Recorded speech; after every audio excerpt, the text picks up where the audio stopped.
दोस्तों, दुनिया का हर इंसान अमीर और सफल बनना चाहता है, इसीलिए वो हमेशा अमीर बनने के रहस्यों की तलाश में लगा रहता है। यदि आप भी अमीर बनना चाहते हैं और अमीर बनने के रहस्यों को जानना चाहते हैं, तो आपको think and grow rich summary इन हिंदी से शुरुआत करनी चाहिए, क्योंकि इस किताब में नेपोलियन हिल ने अमीर बनने के 13 स्टेप्स बताए हैं, जिनके बारे में आप आगे सुनेंगे। स्टेप 1। डिजायर, इच्छा। अगर आप पैसा कमाना चाहते हैं, तो आपके अंदर पैसा कमाने की तीव्र इच्छा, बर्निंग डिजायर, होनी चाहिए।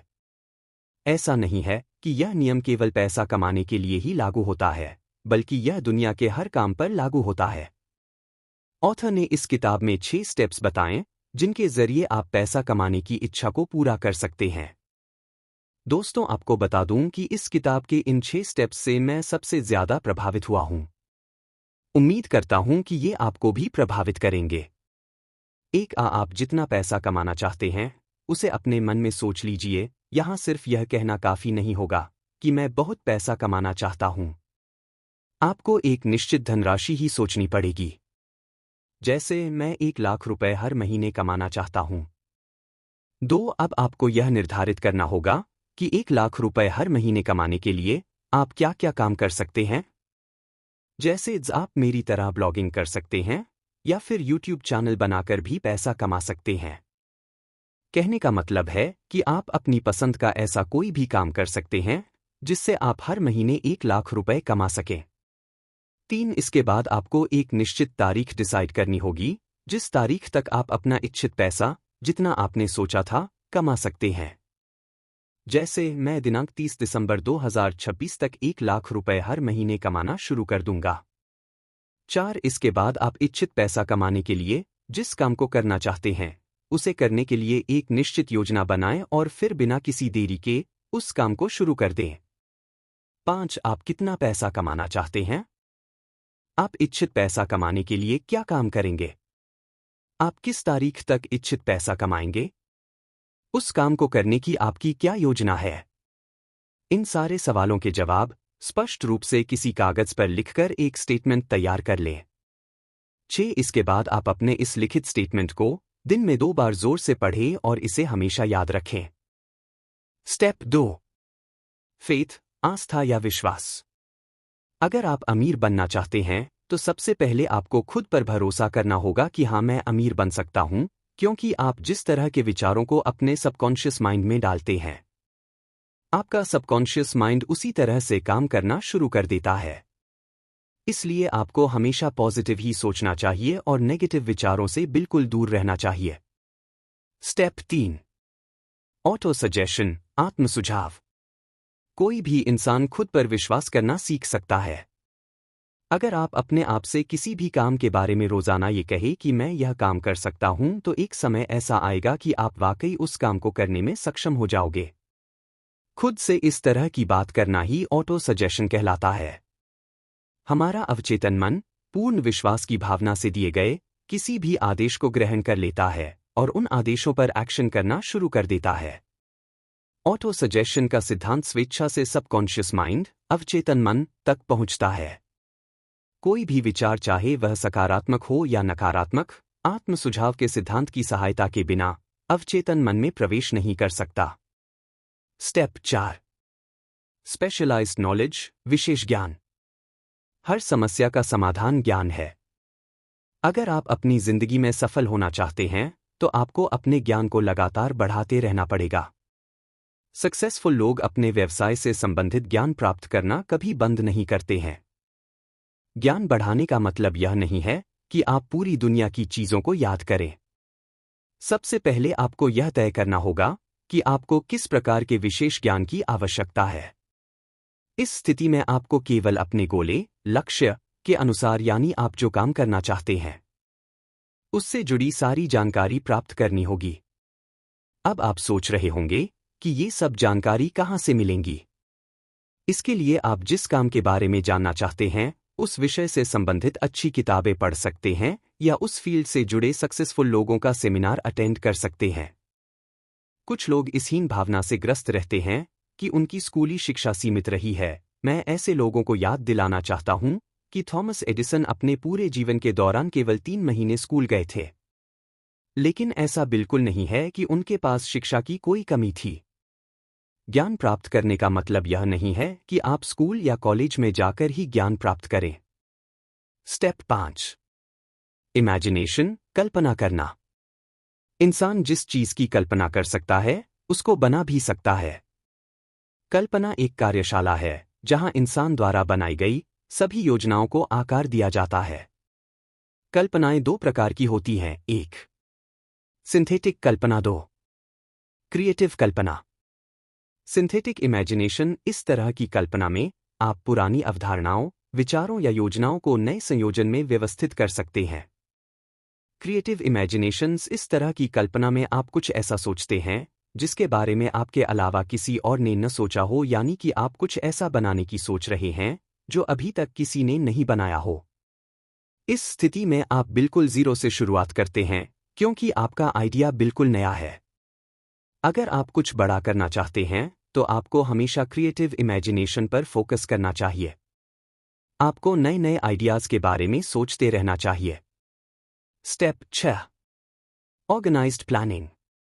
आप चाहे कोई भी काम करना चाहते हों, लेकिन आप जो भी करना चाहते हैं उस काम को करने से पहले आपको पूरी प्लानिंग कर लेनी चाहिए। मान लो आप ब्लॉगिंग करना चाहते हैं तो इसके लिए आपको पूरी प्लानिंग करनी होगी। जैसे आपको देखना होगा कि आप अपनी वेबसाइट खुद बनाएंगे या किसी वेबसाइट डेवलपर से बनवाएंगे। आप अपनी वेबसाइट के लिए आर्टिकल खुद लिखेंगे या किसी कंटेंट राइटर से लिखवाएंगे। आप अपनी वेबसाइट का एसईओ खुद करेंगे या किसी और से कराएंगे। आपको देखना होगा कि आप अपनी वेबसाइट से कितने तरीकों से पैसे कमा सकते हैं और उनमें से आप किस तरीके पर ज्यादा फोकस करेंगे। आप अपनी वेबसाइट पर एक महीने में कितने आर्टिकल पोस्ट करेंगे। बिना प्लानिंग के आप किसी भी काम में सक्सेस नहीं हो सकते। आपके असफल होने का कारण होता है सही प्लानिंग न करना। थॉमस एडिसन भी बिजली का बल्ब बनाने से पहले 10,000 बार असफल हुए थे। असफलता स्थायी नहीं होती, इसको आप सही प्लानिंग करके सफलता में तब्दील कर सकते हैं। स्टेप 7। डिसीजन, निर्णय। सक्सेसफुल लोगों की एक खास आदत होती है, वह कोई भी निर्णय बिना किसी देरी के लेते हैं और अपने निर्णय पर अडिग रहते हैं। अगर आप भी सक्सेसफुल होना चाहते हैं तो आपके अंदर फास्ट डिसीजन लेने की क्षमता होनी चाहिए। अगर आप फास्ट डिसीजन लेने की योग्यता हासिल करना चाहते हैं तो अपनी आंख और कान खुले रखें और अपना मुंह बंद रखें। ज्यादातर लोगों में टालमटोल करने की आदत होती है, जिसके कारण वे अपना कोई भी काम समय पर नहीं कर पाते। अगर आप दुनिया को बताना चाहते हैं कि आपका क्या करने का इरादा है, तो पहले उस काम को करके दिखाओ। स्टेप 2। फेथ, आस्था या विश्वास। अगर आप अमीर बनना चाहते हैं तो सबसे पहले आपको खुद पर भरोसा करना होगा कि हाँ, मैं अमीर बन सकता हूं, क्योंकि आप जिस तरह के विचारों को अपने सबकॉन्शियस माइंड में डालते हैं, आपका सबकॉन्शियस माइंड उसी तरह से काम करना शुरू कर देता है। इसलिए आपको हमेशा पॉजिटिव ही सोचना चाहिए और नेगेटिव विचारों से बिल्कुल दूर रहना चाहिए। स्टेप 3। ऑटो सजेशन, आत्म सुझाव। कोई भी इंसान खुद पर विश्वास करना सीख सकता है। अगर आप अपने आप से किसी भी काम के बारे में रोजाना ये कहे कि मैं यह काम कर सकता हूं, तो एक समय ऐसा आएगा कि आप वाकई उस काम को करने में सक्षम हो जाओगे। खुद से इस तरह की बात करना ही ऑटो सजेशन कहलाता है। हमारा अवचेतन मन पूर्ण विश्वास की भावना से दिए गए किसी भी आदेश को ग्रहण कर लेता है और उन आदेशों पर एक्शन करना शुरू कर देता है। ऑटो सजेशन का सिद्धांत स्वेच्छा से सबकॉन्शियस माइंड, अवचेतन मन तक पहुंचता है। कोई भी विचार, चाहे वह सकारात्मक हो या नकारात्मक, आत्म सुझाव के सिद्धांत की सहायता के बिना अवचेतन मन में प्रवेश नहीं कर सकता। स्टेप 4। स्पेशलाइज्ड नॉलेज, विशेष ज्ञान। हर समस्या का समाधान ज्ञान है। अगर आप अपनी जिंदगी में सफल होना चाहते हैं तो आपको अपने ज्ञान को लगातार बढ़ाते रहना पड़ेगा। सक्सेसफुल लोग अपने व्यवसाय से संबंधित ज्ञान प्राप्त करना कभी बंद नहीं करते हैं। ज्ञान बढ़ाने का मतलब यह नहीं है कि आप पूरी दुनिया की चीजों को याद करें। सबसे पहले आपको यह तय करना होगा कि आपको किस प्रकार के विशेष ज्ञान की आवश्यकता है। इस स्थिति में आपको केवल अपने गोले, लक्ष्य के अनुसार, यानी आप जो काम करना चाहते हैं, उससे जुड़ी सारी जानकारी प्राप्त करनी होगी। अब आप सोच रहे होंगे कि ये सब जानकारी कहाँ से मिलेंगी। इसके लिए आप जिस काम के बारे में जानना चाहते हैं उस विषय से संबंधित अच्छी किताबें पढ़ सकते हैं या उस फील्ड से जुड़े सक्सेसफुल लोगों का सेमिनार अटेंड कर सकते हैं। कुछ लोग इस हीन भावना से ग्रस्त रहते हैं कि उनकी स्कूली शिक्षा सीमित रही है। मैं ऐसे लोगों को याद दिलाना चाहता हूं कि थॉमस एडिसन अपने पूरे जीवन के दौरान केवल 3 महीने स्कूल गए थे। लेकिन ऐसा बिल्कुल नहीं है कि उनके पास शिक्षा की कोई कमी थी। ज्ञान प्राप्त करने का मतलब यह नहीं है कि आप स्कूल या कॉलेज में जाकर ही ज्ञान प्राप्त करें। स्टेप 5। इमेजिनेशन, कल्पना करना। इंसान जिस चीज की कल्पना कर सकता है उसको बना भी सकता है। कल्पना एक कार्यशाला है जहां इंसान द्वारा बनाई गई सभी योजनाओं को आकार दिया जाता है। कल्पनाएं दो प्रकार की होती हैं, 1 सिंथेटिक कल्पना, 2 क्रिएटिव कल्पना। सिंथेटिक इमेजिनेशन इस तरह की कल्पना में आप पुरानी अवधारणाओं, विचारों या योजनाओं को नए संयोजन में व्यवस्थित कर सकते हैं। क्रिएटिव इमेजिनेशंस इस तरह की कल्पना में आप कुछ ऐसा सोचते हैं जिसके बारे में आपके अलावा किसी और ने न सोचा हो, यानी कि आप कुछ ऐसा बनाने की सोच रहे हैं जो अभी तक किसी ने नहीं बनाया हो। इस स्थिति में आप बिल्कुल जीरो से शुरुआत करते हैं क्योंकि आपका आइडिया बिल्कुल नया है। अगर आप कुछ बड़ा करना चाहते हैं तो आपको हमेशा क्रिएटिव इमेजिनेशन पर फोकस करना चाहिए। आपको नए नए आइडियाज के बारे में सोचते रहना चाहिए। स्टेप 6। Organised planning. आप चाहे कोई भी काम करना चाहते हों, लेकिन आप जो भी करना चाहते हैं उस काम को करने से पहले आपको पूरी प्लानिंग कर लेनी चाहिए। मान लो आप ब्लॉगिंग करना चाहते हैं तो इसके लिए आपको पूरी प्लानिंग करनी होगी। जैसे आपको देखना होगा कि आप अपनी वेबसाइट खुद बनाएंगे या किसी वेबसाइट डेवलपर से बनवाएंगे। आप अपनी वेबसाइट के लिए आर्टिकल खुद लिखेंगे या किसी कंटेंट राइटर से लिखवाएंगे। आप अपनी वेबसाइट का एसईओ खुद करेंगे या किसी और से कराएंगे। आपको देखना होगा कि आप अपनी वेबसाइट से कितने तरीकों से पैसे कमा सकते हैं और उनमें से आप किस तरीके पर ज्यादा फोकस करेंगे। आप अपनी वेबसाइट पर एक महीने में कितने आर्टिकल पोस्ट करेंगे। बिना प्लानिंग के आप किसी भी काम में सक्सेस नहीं हो सकते। आपके असफल होने का कारण होता है सही प्लानिंग न करना। थॉमस एडिसन भी बिजली का बल्ब बनाने से पहले 10,000 बार असफल हुए थे। असफलता स्थायी नहीं होती, इसको आप सही प्लानिंग करके सफलता में तब्दील कर सकते हैं। स्टेप 7।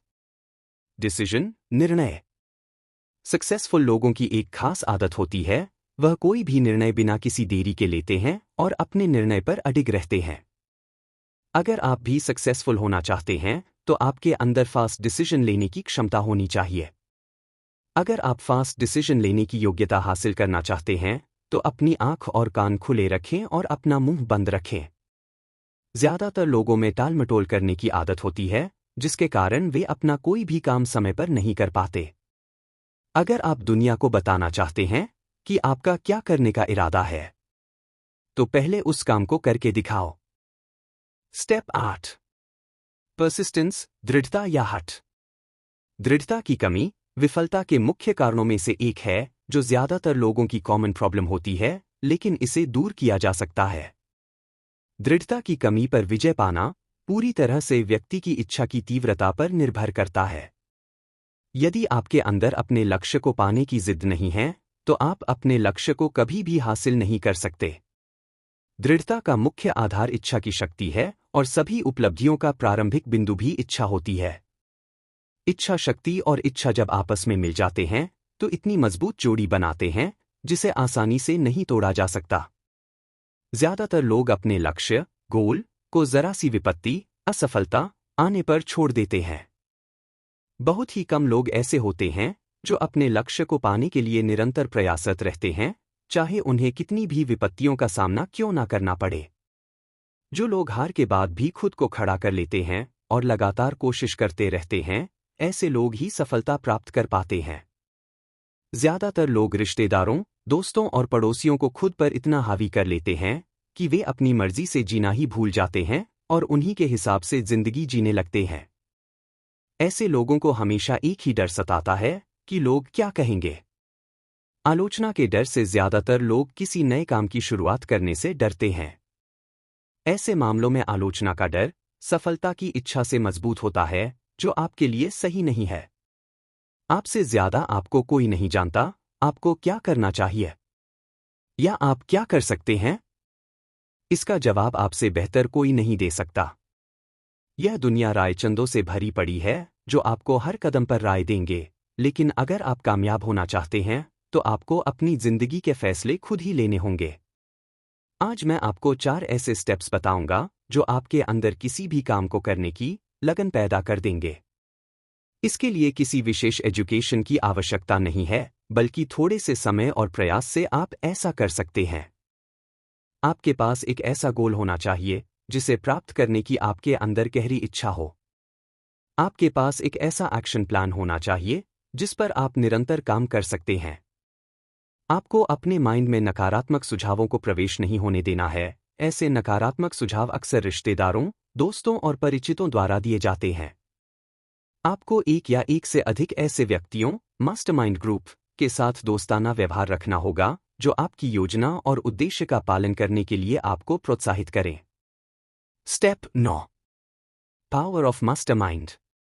आप चाहे किसी भी फील्ड में काम क्यों ना कर रहे हों, लेकिन आपके पास एक मास्टरमाइंड ग्रुप होना बहुत जरूरी है। मास्टरमाइंड ग्रुप ऐसे लोगों का समूह होता है जो आपकी नॉलेज को बढ़ाता है। अगर आप लाइफ में कुछ बड़ा करना चाहते हैं तो आप अकेले कुछ नहीं कर सकते, क्योंकि हो सकता है आपको सभी चीजों की नॉलेज ना हो। हर इंसान किसी ना किसी चीज में एक्सपर्ट होता है, इसलिए आपको अपने फील्ड से रिलेटेड एक्सपर्ट लोगों से मेलजोल बढ़ाना चाहिए। ये एक्सपर्ट लोग ही आपकी योजनाओं को सफल बनाने में आपकी मदद कर सकते हैं। आप इन एक्सपर्ट लोगों को अपने मास्टरमाइंड ग्रुप में शामिल कर सकते हैं। अब इसका मतलब यह नहीं है कि आप स्वार्थी बन जाए। आपको भी उनके लाभ का ध्यान रखना होगा, क्योंकि बिना किसी लाभ के कोई भी इंसान आपके साथ ज्यादा दिन नहीं टिक सकता। स्टेप 10। सेक्स ट्रांसम्यूटेशन, सेक्स के रूपांतरण। किसी तत्व या ऊर्जा के एक रूप का दूसरे में रूपांतरण होना ट्रांसम्यूलेशन कहलाता है। सेक्स की इच्छा सबसे पावरफुल मानवीय इच्छाओं में से एक है। संभोग की इच्छा इतनी मजबूत और उत्तेजक होती है कि इंसान इसके चक्कर में अपनी जिंदगी और मान सम्मान को भी दांव पर लगा देता है। वैज्ञानिक अनुसंधान ने कुछ महत्वपूर्ण तथ्यों का खुलासा किया है कि बड़ी उपलब्धियां प्राप्त करने वाले मनुष्य अत्यधिक विकसित सेक्स स्वभाव वाले मनुष्य हैं। यह ऐसे लोग हैं जो सेक्स रूपांतरण की कला को समझते हैं। Step 11। The power of subconscious mind, अवचेतन मन की शक्ति। हमारे माइंड के 2 हिस्से होते हैं। एक होता है कॉन्शियस माइंड, चेतन मन, और दूसरा होता है सबकॉन्शियस माइंड, अवचेतन मन। कॉन्शियस माइंड का काम होता है सोच विचार करना और सबकॉन्शियस माइंड का काम होता है आपकी सोच पर विश्वास करना। सबकॉन्शियस माइंड पर हमारा कोई कंट्रोल नहीं होता, लेकिन हमारी सारी इच्छाएं, भावनाएं और फैसले इसी से कंट्रोल होते हैं। आप जैसा सोचते या करते हैं, सबकॉन्शियस माइंड उस पर पूरी तरह यकीन कर लेता है। चलिए इसे एक उदाहरण से समझते हैं। जब आप कंप्यूटर कीबोर्ड पर टाइप करना सीखते हैं, तो शुरुआत के कुछ दिनों तक आपको सोचना पड़ता है कि कौन सा अल्फाबेट या नंबर कहां पर है। इस स्थिति सोचने का काम आपका कॉन्शियस माइंड करता है। लेकिन कुछ ही दिनों बाद जब आप टाइप करना सीख जाते हैं, तो आपके हाथों की उंगलियां आंखों से बिना देखे भी सही बटन पर पहुंच जाती हैं और आप बिल्कुल सही टाइप करने लगते हैं। ऐसा आपके सबकॉन्शियस माइंड वजह से होता है, क्योंकि अब आपका सबकॉन्शियस माइंड पूरी तरह यकीन कर चुका है, और जिस बात पर सबकॉन्शियस माइंड को यकीन हो जाता है, उसके बारे में कॉन्शियस माइंड को दोबारा सोचने की जरूरत नहीं पड़ती। इसलिए आपको हमेशा पॉजिटिव विचारों के बारे में ही सोचना चाहिए। ये पॉजिटिव विचार धीरे धीरे आपके सबकॉन्शियस माइंड बैठ जाएंगे और इसके बाद आपकी जिंदगी में जो होगा वो पॉजिटिव ही होगा। ऑथर द्वारा think and grow rich book में 7 सबसे शक्तिशाली सकारात्मक भावनाएं बताई गई हैं, जिनमें हमको महारत हासिल करनी चाहिए, जैसे इच्छा, आस्था, प्यार, सेक्स, उत्साह, रोमांस, आशा। उपरोक्त 7 सकारात्मक भावनाओं के अलावा ऑथर द्वारा 7 प्रमुख नकारात्मक भावनाएं के बारे में भी बताया है, जिनसे हमें बचना चाहिए, जैसे डर, ईर्ष्या, घृणा, बदला, लालच, अंधविश्वास, क्रोध। स्टेप 12। The brain. आप जानते हैं, दिमाग दुनिया की सबसे पावरफुल मशीन है और खुशी की बात यह है कि ये पावरफुल मशीन दुनिया में सिर्फ इंसान को दी गई है। इसलिए आपको इसका पूरा फायदा उठाना चाहिए। हमारा ब्रेन दो तरह से काम करता है। यह विचारों को प्रसारित करता है और ग्रहण भी करता है। अच्छे विचारों का हमारी सफलता में बहुत बड़ा योगदान होता है। Step 13। Sixth sense. Sixth sense की पावर का कुछ लोग ही अच्छे से यूज कर पाते हैं, क्योंकि ज्यादातर लोगों को इसके बारे में पता ही नहीं होता। चलिए समझने की कोशिश करते हैं कि आखिर सिक्स्थ सेंस यानी छठी इंद्रिय का क्या मतलब होता है। इसे एक उदाहरण से समझते हैं। आप जानते होंगे कि आईपीएल मैच के लिए खिलाड़ियों की बोली लगाई जाती है। खिलाड़ियों को खरीदने वाले लोग अपने सिक्स्थ सेंस यूज करके खिलाड़ी को खरीदते हैं, क्योंकि उन्हें लगता है कि जिस खिलाड़ी को उन्होंने खरीदा है वह अच्छा परफॉर्म करेगा। अब हो सकता है वो खिलाड़ी अच्छा परफॉर्म करें और यह भी हो सकता है वो अच्छा परफॉर्म ना करें। सिक्स्थ सेंस ऐसी चीज नहीं है जिसे आप अपनी इच्छा से पहन और उतार जा सके। सिक्स्थ सेंस एक ऐसी क्षमता है जिसे इस किताब में दिए गए सिद्धांतों का प्रयोग करके धीरे धीरे विकसित किया जा सकता है। सोचिए और अमीर बनिए बुक किसे पढ़नी चाहिए? Think and grow rich book दुनिया के हर उस इंसान को पढ़नी चाहिए जो अपने जीवन में सफलता प्राप्त करना चाहता है, जो अपने व्यक्तित्व का विकास करना चाहता है, जो अपने जीवन को सुख और समृद्धि के साथ व्यतीत करना चाहता है। Think and grow rich book का सारांश क्या है? Think and grow rich book इंसान को सभी कार्य क्षेत्रों में सक्सेसफुल होने के लिए प्रेरित करती है। लेखक ने इस बुक में सक्सेसफुल लोगों की 13 ऐसी कॉमन हैबिट्स के बारे में बताया है, जो उन्होंने 20 वर्षों तक की गई अपनी रिसर्च के दौरान 500 सफल लोगों में देखी थी। क्या think and grow rich book आपको अमीर बना सकती है? इसका सीधा सा जवाब है हाँ, अगर आप think and grow rich book में दिए गए सभी स्टेप्स को पूरी ईमानदारी से फॉलो करेंगे तो निश्चित रूप से आप अमीर और सक्सेसफुल हो जाओगे।